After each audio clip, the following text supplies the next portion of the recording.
안녕하십니까. 2021년 6월 12일 최병무 이펙트 시작하겠습니다. 이준석 쇼크가 여의도를 강타했죠. 이에 대해서 각 언론들은 자 이제 민주당도 세대교체 바람이 불 것이다. 뭐 이런 식의 전망을 내놓으면서 그 압박이 굉장히 강해진다. 뭐 이렇게 얘기를 하고요. 마치 무엇이 될 것처럼 이렇게 보도를 하고 있습니다. 과연 가능한 것인가? 이런 부분을 말씀을 드리려고 하는데 우선 문재인 대통령이 이준석 신임 당대표한테 전화를 했다고 합니다. 아주 큰 일을 하셨다. 훌륭하다. 우리 정치사에 길이 남을 일이며 우리나라가 변화하는 조짐이라고 생각한다. 이거야 진심이겠죠. 아마 상당히 긴장하고 있을 겁니다. 문재인 대통령과 이준석 국민의힘 대표는 32살 차이가 납니다.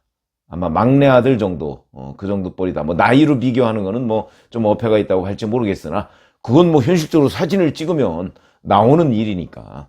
그 다음에 이재명 경기도지사는 30대 영선 대표에 대한 선택이기도 하지만 기성 정치에 대한 심판이기도 한데 민심의 두려움을 다시 한번 절감한다.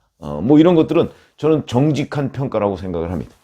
이낙연 전 민주당 대표, 젊은 시각과 행보가 우리 정치에 긍정적 변화를 불러일으키길 바란다. 일종의 덕담이고요.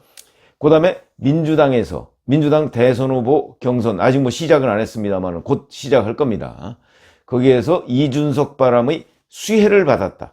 이렇게 얘기를 할 수 있는 박용진 의원 50세입니다. 박용진 의원은 민주당도 세대교체를 통해 시대교체를 만들어야 한다. 이거 본인의 희망사항이겠죠. 본인이 대선 후보가 되는 것이 곧 시대교체다. 이런 식으로 주장을 하려고 하는 것으로 보이고요. 근데 이제 이런 지도부급 말고 재선의 강훈식 의원이라고 있습니다. 충남 아산 출신인데 혁신 경쟁에서 야당의 기선을 제압한 상황을 인정하고 선대위원장을 비롯해 대선 준비 과정에서 당의 전면에 나설 인물들을 완전히 새롭고 신선하게 구성해야 한다. 이렇게 이제 대안을 제시한 겁니다. 이 대안이 매우 현실적인 대안이 될 것이다. 이렇게 얘기를 하는데, 자, 우선 이제 언론에서 흔히 예측 기사를 쓰는데 또는 분석 기사를 쓰는데 여권 내에서 86그룹이라는 게 이제 1980년대 학번하고 1960년대생 그게 일치하지 않습니까? 그 사람들의 퇴진론이 가속화될 것이다. 이런 식의. 근데 이게 86그룹 퇴진론은요. 이번에만 가속화될 것이다 이런 게 아니고 이미 있었습니다. 한 10년 전부터 있었습니다. 2012년에 19대 총선을 앞두고 또 2016년에 20대 총선을 앞두고도 86그룹 퇴진론이 있었죠. 86그룹의 대표 주자가 지금 이인영 통일부 장관, 임종석 전 대통령 비서실장 이런 사람들입니다. 그런 사람들이 이제 퇴진해야 된다. 이렇게 얘기를 하는데 그런 사람들이 이제 50대 중반, 중후반 이 정도 됐습니다. 자, 근데 그 정도 사람들은 지금 이제 겨우 장관하고 있는데 자기들은 아마 그렇게 생각할 겁니다. 우리는 아직 꽃을 피우지 않았다. 이렇게 생각할 텐데 그 사람들 이제 너희들 이제 벌써 퇴물이 됐으니까 물러나. 이런 식으로 얘기하면 과연 동의할 수가 있을까? 그렇게 할 수 있는 방법이 있을까? 이런 것들이 이제 현실화 가능성과 관련해서 지금 언론에서 너무 그냥 이준석 쇼크 이러고서 민주당이 뭘 대단히 많이 변할 것처럼 또는 변화 압박을 많이 받을 것처럼 경쟁적으로 지금 기사를 쓰고 있는 거 아니겠습니까?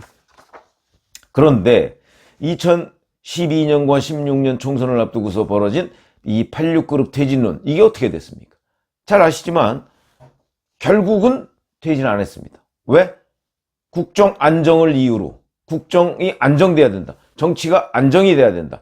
갑작스럽게 세대를 뛰어넘으면 그 안정을 해친다. 근데 지금까지는 흔히 얘기하는 소위 보수 진영에서 안정 얘기를 많이 해왔습니다.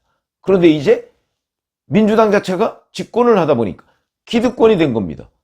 그러니까 전통적인 여당에서 써먹던 수법, 그게 이제 국정 안정, 이런 걸 이유로 해서 86그룹의 퇴진을 이루지 못한 거죠.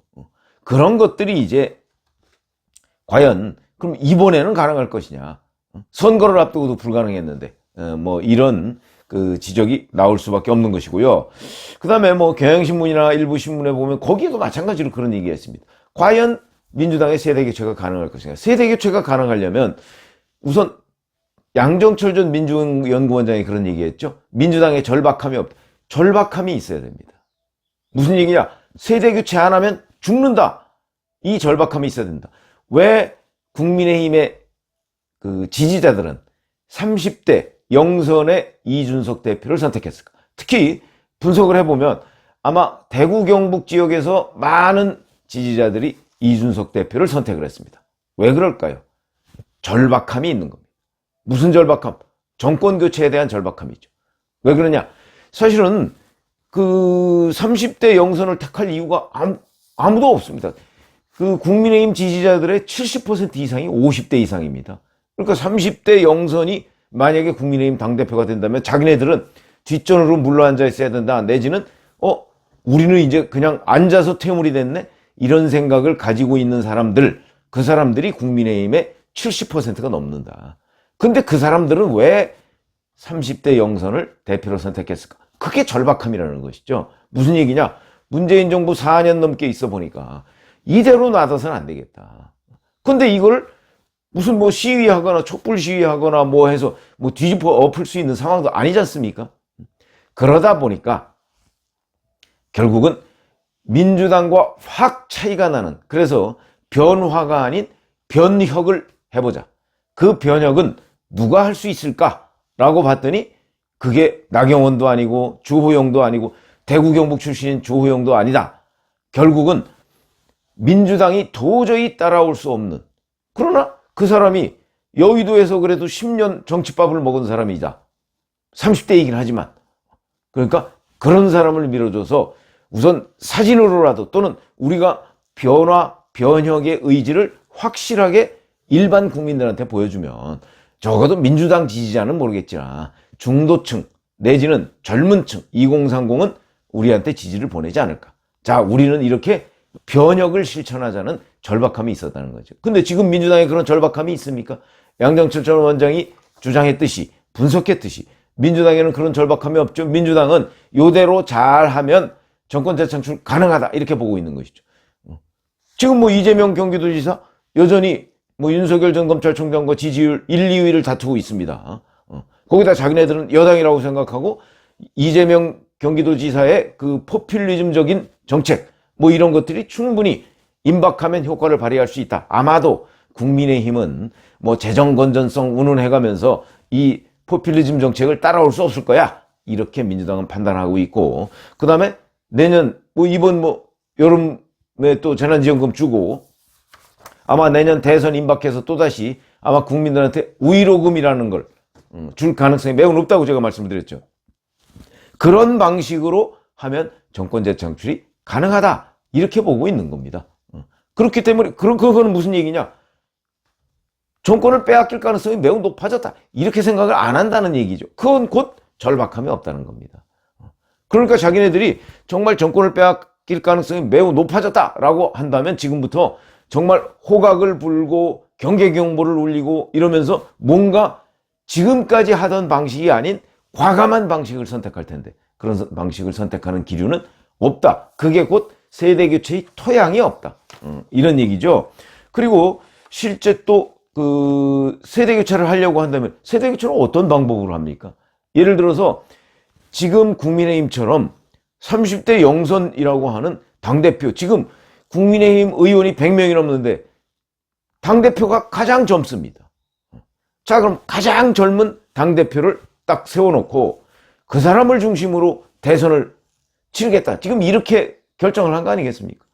이게 얼마나, 아니, 누군들 그 36살 당대표 밑에서 일하고, 자, 우리 같이 뭐 하자. 그 지도를 받아서, 뭐 지도라는 표현은 좀 그렇지만 지휘를 받아서 같이 일하자라고 하는 것이 흔쾌한 사람이 어디 있겠습니까?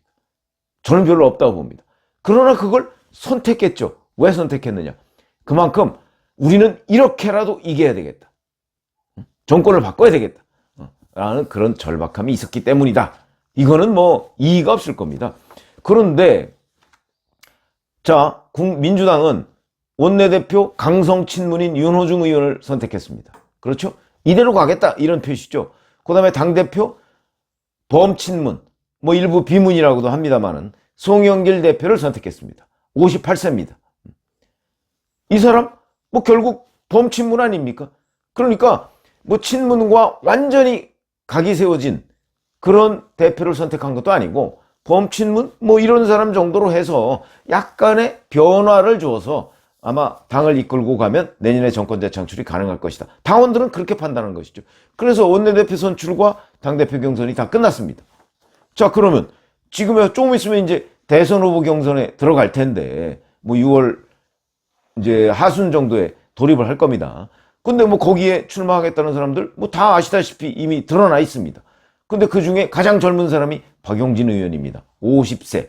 근데 박용진 의원 최근에 이준석 바람에 수혜를 받아서 뭐 반짝인지 뭐 앞으로 계속 유지될지 모르겠으나 하여튼 여권 내에서는 대선 주자 3위를 했습니다. 이게 얼마나 유지가 될지 모르겠으나 과연 그 이낙연 전 민주당 대표나 이재명 경기도지사를 앞지를 정도의 바람이 민주당에서도 불 것인가? 저는 뭐 회의적으로 봅니다. 그렇다면 결국 50대 이상의 리그가 된다. 거기서 뭐 예를 들어서 이재명 경기도지사가 대선 후보가 된다고 한다면 자, 결국은 젊은 사람 세대 교체를 할 계기가 이제 없어지는 겁니다. 그럼 기껏해야 아까 강훈식 의원이 얘기했다는 뭐 선대위원장이나 뭐 선대위에 뭐 무슨 그 멤버들 뭐 이런 사람들을 좀 젊은 사람으로 이렇게 교체하는 거 그런 정도인데 그거는 지명이죠. 혁명은요, 혁명이라는 게 뭐 위로부터의 혁명이 있고 아래로부터의 혁명이 있는 거 아니겠습니까? 중간지대도 물론 있지만 그럴 경우에 아래로부터의 혁명이라고 하는 것이 훨씬 더 임팩트가 있는 것이고 위로부터의 혁명이라고 하는 것은 일종의 뭐 쿠데타 비슷한 겁니다. 그러니까 인위적으로 뭔가를 만들려는 것인데 그 파장은 그렇게 크지가 않다. 이런 차원에서 본다면 제가 보기에 민주당은 세대 교체를 하고 싶어도 그런 열망이 있고 그런 압박이 있더라도 현실적으로 토양이 없다. 2012년 총선, 2016년 총선 이때도 퇴진론이 무산된 거와 거의 비슷한 이유다. 지금도 이 당의 중추는 86그룹인데 그 86그룹이 스스로 기득권을 내려놓을 가능성은 없고요.